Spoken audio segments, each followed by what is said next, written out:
The mystery behind shaft up. Hello, language enthusiasts. Today, we're diving into an interesting English phrase, shaft up.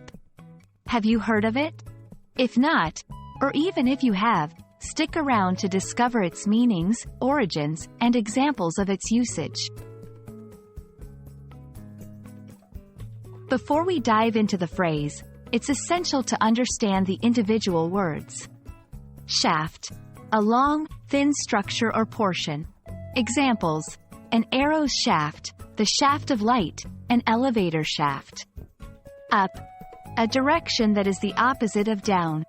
Examples: look up, jump up, stand up. When you hear shaft up, you might initially think of something rising within a shaft, like an elevator moving upwards. But the phrase has more to it than the literal meaning. In English, shaft can also refer to treating someone unfairly or badly, and when combined with up, it intensifies the action.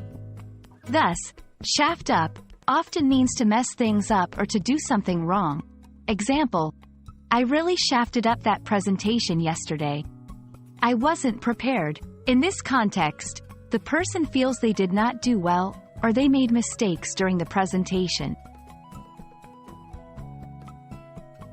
The exact origins of shaft up are not clear, but the word shaft has been used as slang for betrayal or unfair treatment since the 20th century. Over time, the phrase evolved and is now used informally to express mistakes or regrets.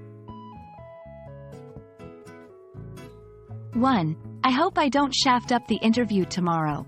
I've been preparing for weeks. 2. He felt he shafted up by not calling her back immediately. 3. Don't shaft up this opportunity. It might not come again. Remember, this phrase is informal, so it's best suited for casual conversations and not in formal settings or official documents.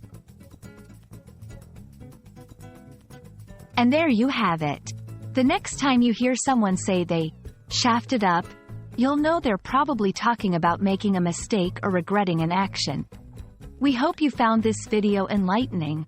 Keep exploring the vast world of English idioms, and see you in the next video.